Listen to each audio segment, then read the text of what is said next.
Hello everyone, good day. We are the group 3 and we will be reporting and discussing about lesson 3, which is the Eastern philosophical perspective on the self. I hope everyone is listening so that we will learn something in this topic. Good day everyone, my name is Rey Lourenz N Percalin and today we'll be discussing about Buddhism.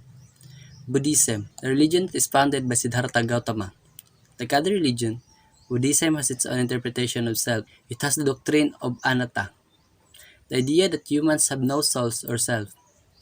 In the discourse on anatta, it made it clear that there is nothing in our psychophysical experience that contains the quality of soul. Buddhism has its concept called the self is an illusion. Buddhism is based on the teaching of Siddhartha Gautama or what they call the Buddha. In Buddhism, there's this five aspect called the khandha, the physical manifestation, a manifested body or the physical look, the sensation, the feeling that we encounter when our sense organ made contact with a sense object, the conceptualization. It is the form of idea that comes with the process of sensation. It allows people to recognize the things in the world due to prior experience of the things. Disposition to act. The usual attitude or tendency to act or think in a certain action. It is also referred as mental formations. Consciousness. It is the processor of the sensation that have been conceptualized from the experienced sensation in order to produce visible object. It also gave awareness from how people to differentiate the good and the bad.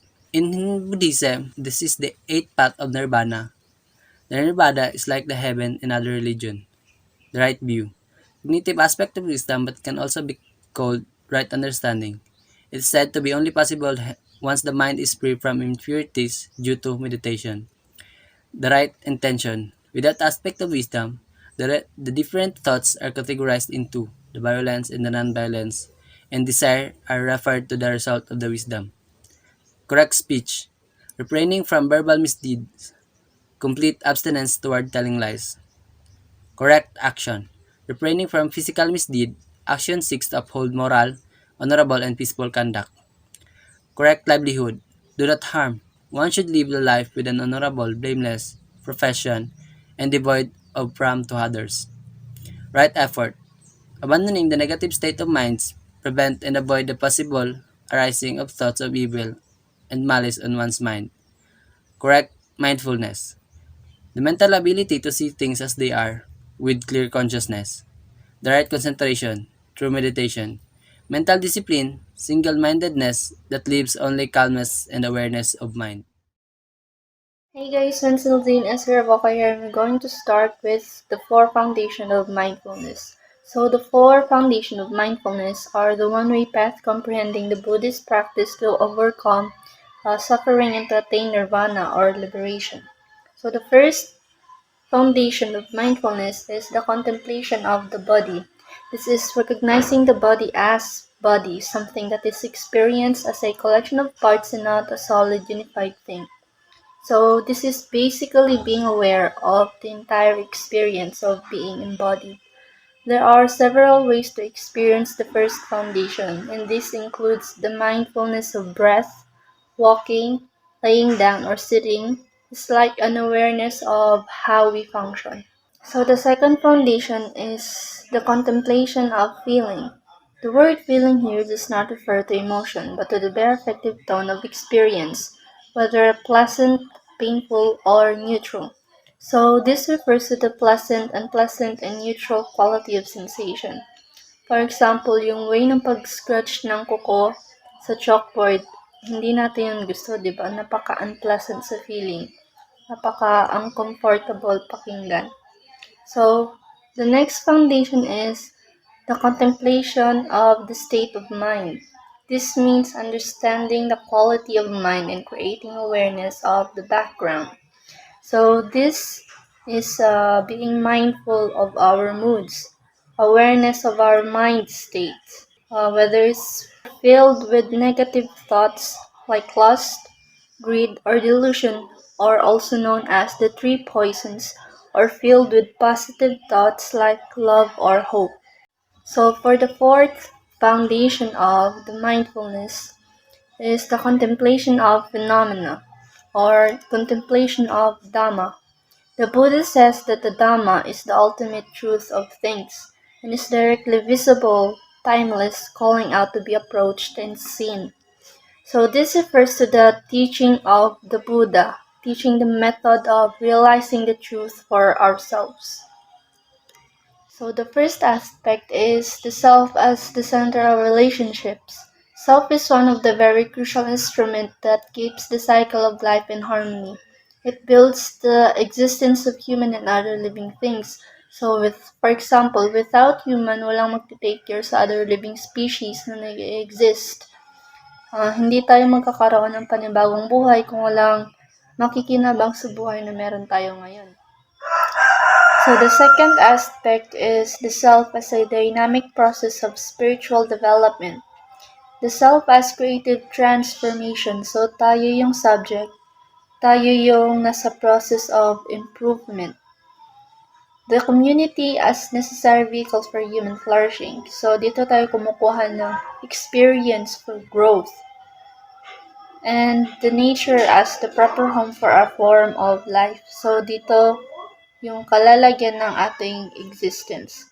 The journey of developing oneself is constantly changing. One should always constantly consider the new needs of new changes for betterment. So from Confucianism, Tu Wei Ming said, to attain selfhood within the communal act, how can I in the midst of social relations realize my selfhood and the heaven-endowed humanity? So Wei Ming also said that to attain self-realization of one's potential, the person must self-cultivate for humanity. Meanwhile, it is impossible to achieve harmony without self-cultivation. So you need to build your existence. You need to understand yourself deeply in order to grow and connect with the world. So aspects of the self. The self is conceptualized by Confucius, is a deeply relational self that responds to inner reflection with outer virtue. So there are two aspects of the self. Taoism. True knowledge cannot be known but perhaps can be understood. So it means that the true knowledge is not one but the sum of a myriad of different perspectives. Human knowledge is always partial and affected by the standpoint of the person claiming that knowledge. Because the universe is continually changing, so information is continually changing. The closest a human being can get to this is knowledge that is consistent with the Tao. That's why it is said that true knowledge cannot be known, but perhaps it can be understood. Taoism, also spelled Taoism, is a religion and a philosophy from ancient China that has influenced folk and national belief. Taoism has been connected to the philosopher Lao Tzu, who around 500 BCE wrote the main book of Taoism, the Tao Te Ching. Taoism holds that humans and animals should live in balance with the Tao, or the universe. Taoists believe in spiritual immortality, where the spirit of the body joins the universe after death. Phrases that can describe Tao.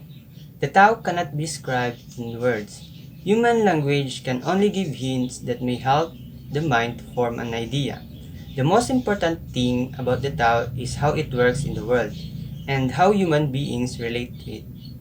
Philosophical speculation about what Tao actually is less important than living in sensitive response to the Tao. The phrases that can describe Tao, the first one is not a god, second is source of creation, third is ultimate, and the last one is way of nature as a whole. Next is a concept under Tao. First is T. T is the essence of Tao, active in everything, and is similar to what Zhonggans would call the actualized self. The Tao Te Ching says the highest virtue is not virtuous. This is because the type of virtue described by T should come naturally, not dedicated by society. Also, it can be explained by the characteristic or features of a person that are aspects of the Tao or are seen in relation to the Tao. The next one is Zhujuan, that which is naturally so. So, Zhujuan is usually translated naturalness or spontaneity, but this is rather misleading.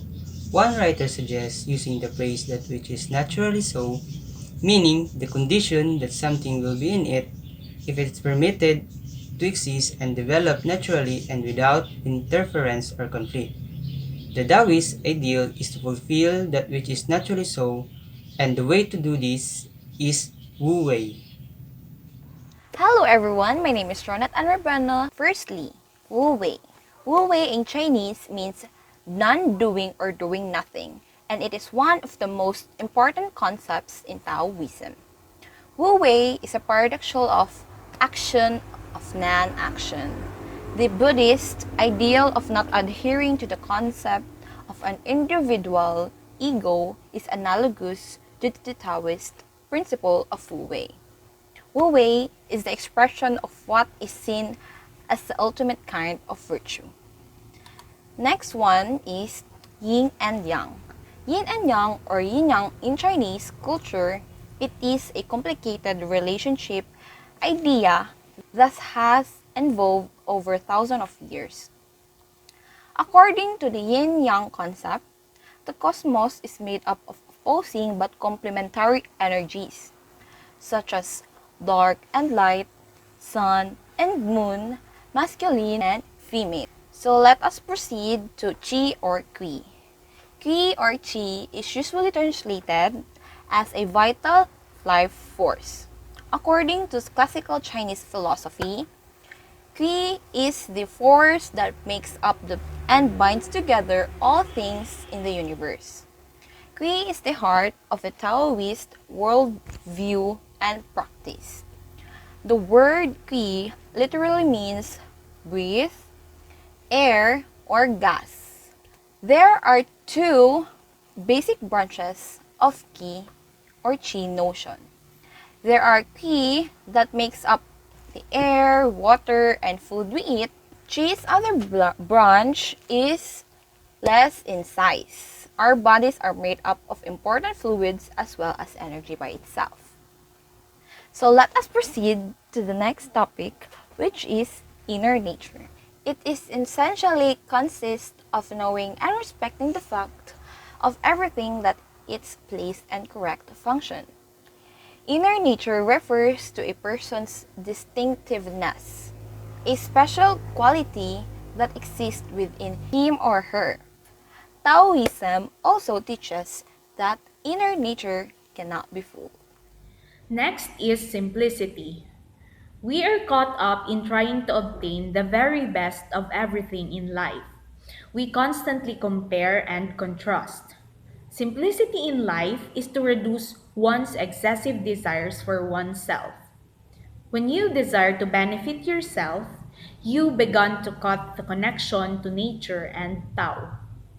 The Taoist way teaches us to remain in harmony and to see things in simplicity by comparing or even being one with nature, which is the truest simplicity in life.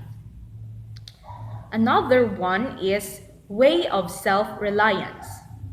Taoism advocates the authentic self that is free from legal, social, or political restrictions. It seeks to cultivate oneself by healing and releasing individuals from the ethical bounds of human society. Unlike Confucianism, Taoism does not regard the self as an extension of and defined by social relationships. Rather, the self is but one of the countless manifestation of the Tao. It is an extension of the cosmos. And lastly is the great nothing. Taoists call it Tai Shu or the great nothing. To attain wisdom and the way, The mind must be cleared of all preconceived notions and views. So often, we perform virtues hoping to receive praise or recognition, but that's no true virtue at all. True virtue is a state where such actions flow forth naturally, requiring no conscious effort and no need for external approval. In following the great nothing, one must go nowhere and do nothing, and start from no point and no road. In short, one must just go with the flow and follow nothing or no one. And again, we are... Hello everyone, my name is Ronneth and Rebueno. Hi, I'm Christian Kim Gules. Hey guys, Whencyll and Reovoca here. My name is Rey Lourenz N. Percalin. And I am Althea Cervera. Thank you for listening to our report.